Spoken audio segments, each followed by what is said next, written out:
So Jim's come down today for the scooter show and shine, and he has bought this beautiful little red baby here. So tell us a little bit about your scooter. My scooter is a 1984 Vespa PX. It's a non-electro start, which means you've got to kickstart it. I've had the whole thing resprayed.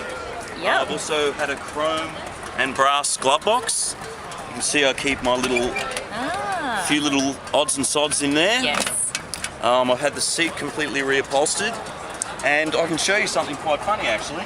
That is a piston, and that's what happens to a piston when things go wrong with it.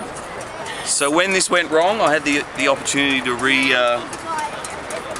redo the whole scooter, and I'm really happy with it. It looks great. It's won a prize in the 1990 National Scooter Run. That's excellent. So what's the National Scooter Run all about? It's really all about scooterists from all over Australia gathering in the one place. There's usually music, and everyone goes there, shows their scooters off, and has a good time.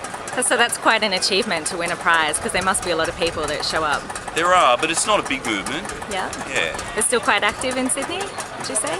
There's a few scooters, but now things have changed a lot with the advent of automatic scooters. We call them twist and goes, and also a lot of scooters are now produced in Asia and places like that. Okay. So amongst the scooters you see here, there are none of those. Okay, so there's there's a culture or a hierarchy. The real scooterists ride geared scooters. Okay, so what got you into scootering in the first place? Were you a mod in the 80s? Well, what happened to me is I've been a musician for quite a while, and I remember just down the road from here, the Vulcan Hotel, which is on Wattle Street. I was playing in a band called The Key.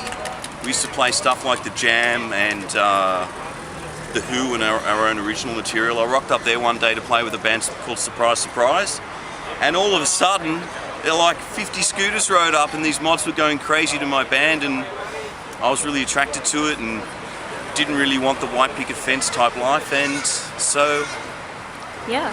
One thing led to another. Then I got in other mod bands like the Go and The Interceptors, went to the Trade Union Club a lot, and here I am now.